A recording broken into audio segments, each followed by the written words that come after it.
Bueno, hermanos, Shalom. Shalom. Vamos hoy a tener una lectura de Haftarah especial, porque pues la lectura tradicional, y vamos a explicar un poquito de historia de qué ocurre con esto de las lecturas especiales. La costumbre de leer Torah y profetas en Israel, primero de todo, no sale como un mandamiento en la Torah.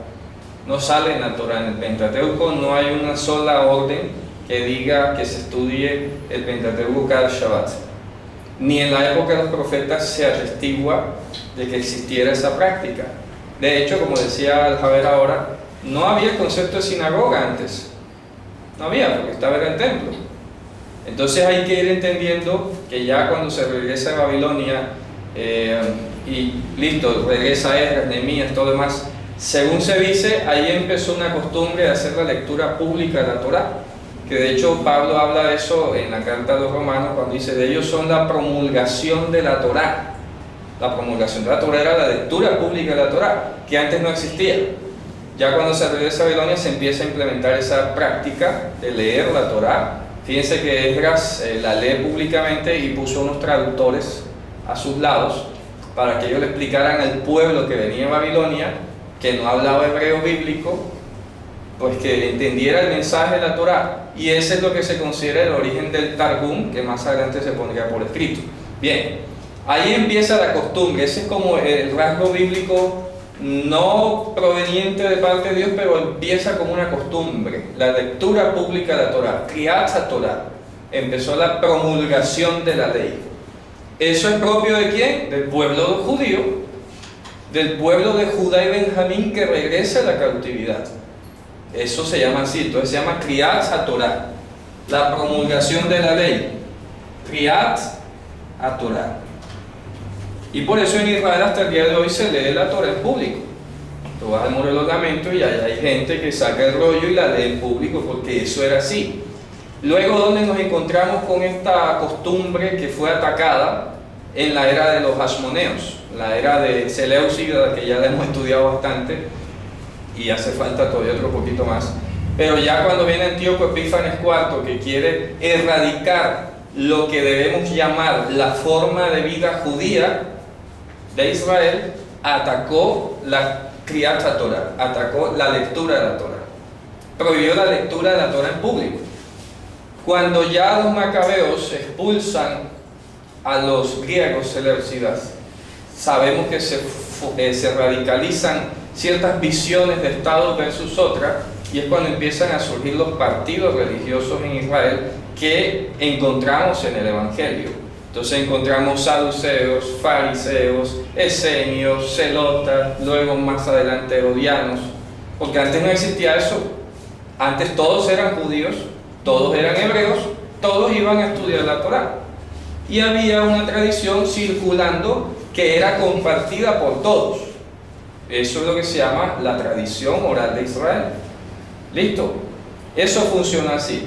Cuando ya en la era hasmonea, como lo vimos en su momento, se pone en el poder un personaje como Juan Hircano o Alejandro Janeo, que eran de corte saduceo, y los fariseos, debido a esa tradición oral que venía de atrás, que no era solo farisea, era compartida por el resto de Israel, los fariseos se volvieron los principales opositores de este nuevo monarca, sumo sacerdote ilícito.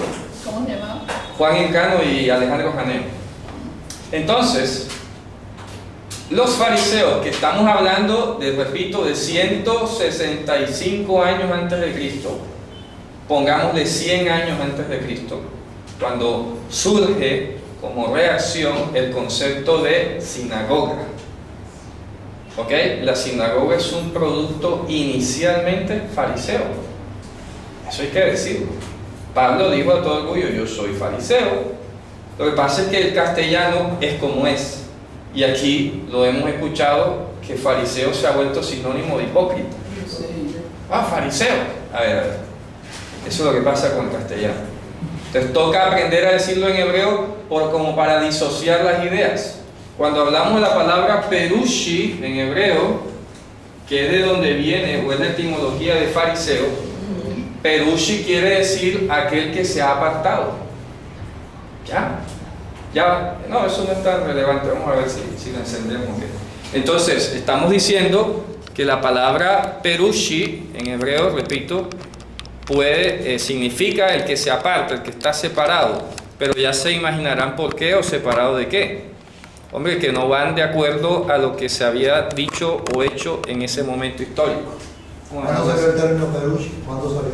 De esto, de 100 años antes de Cristo. ¿A raíz de? A raíz de la imposición o de la hegemonía saducea, o de ese grupo que se empoderó del templo, que no tenía por qué haberlo hecho. Porque al menos los hashmoneos de la época macabea eran levitas y podían tener alguna relación allí con el templo, pero es que ya después estos ya no eran levitas. Entonces surge un grupo que se separa, que son los Perushim en plural, Perushim, los que se separan. No vamos con eso, no estamos de acuerdo, porque ese rey se va a proclamar el sumo sacerdote si él no es hijo de Aarón. No solo dice la Torá, es que sabemos que no es así. Nuestra tradición y nuestra enseñanza nos han inculcado que el sumo sacerdote tiene que ser hijo de Aarón. Entonces, si ese señor no es hijo de Aarón, ¿qué hace ahí? Y ahí se forma la secta o el grupo Perushim, los que se apartan. Pero además en hebreo la raíz parash o peresh tiene que ver con explicar o interpretar. Ojo, explicar o interpretar. Entonces, fariseo nunca ha significado hipócrita. O sea, esa es una asociación absurda del castellano, solo porque en algunos pasajes Yehoshua confrontó a estos de este grupo y les dijo a ellos hipócritas. Pero nunca fariseo ha significado hipócrita. Pablo dijo, yo soy fariseo, y hasta la muerte terminó diciendo que era fariseo. Y él no se escandalizaba por eso. De hecho, yo lo dije en el comentario de Romanos, que si ustedes leen Romanos capítulo 1, ahí dice Pablo, esclavo de Cristo, apartado para el Evangelio. Claro, lo vimos en una enseñanza. ¿Se acuerdan? Claro, ahí tú puedes traducir fariseo para el Evangelio. Apartado para el Evangelio. Apartado es fariseo para el Evangelio. ¿Ya? Y el Señor también dice que en las cátedras de Moisés se sientan arriba de los fariseos. Correcto. Y ahí vamos en la evolución histórica. ¿Qué pasa? Cuando ya surgen estos partidos religiosos y los fariseos fundan el concepto de sinagoga, ¿ok?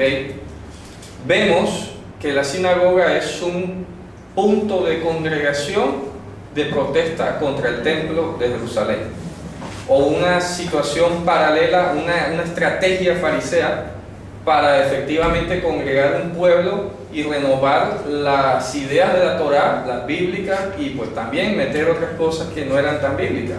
Y que cuando decimos no bíblico no significa que sea malo, sino que no es ordenado por Dios. Y ahí es donde toca a nosotros tomarnos el trabajo mental de deshilachar esto, de desmecharlo y saber qué es bíblico y separarlo de un lado, y qué que no es bíblico por el otro lado, y lo que no es bíblico entonces clasificarlo entre compatible o no compatible. Eso es un deber de todos nosotros. Nosotros no podemos estar tragando entero todas las cosas. Hay que trabajar. ¿Listo? Entonces, llegamos al siglo I, cuando nace Yehoshua. Ya encontramos que Yehoshua se encuentra en una realidad histórica, que es que hay sinagoga farisea, y en la sinagoga farisea se lee la Torá en cada Shabbat. Tan asimilada, homologada y positiva fue esa práctica, que luego, cuando el primer concilio de los apóstoles en Hechos 15, mediando la presencia de la santidad del Señor, dice que los nuevos gentiles que se conviertan al Señor guarden inicialmente 3 cosas básicas, como abstenerse de la idolatría, la inmoralidad sexual y el homicidio. Está basado que esas 3 es porque Moisés, desde tiempos antiguos, tiene quien lo predique en las asambleas donde es leído cada Shabbat. Búsquense Hechos capítulo 15, verso 21. Claro.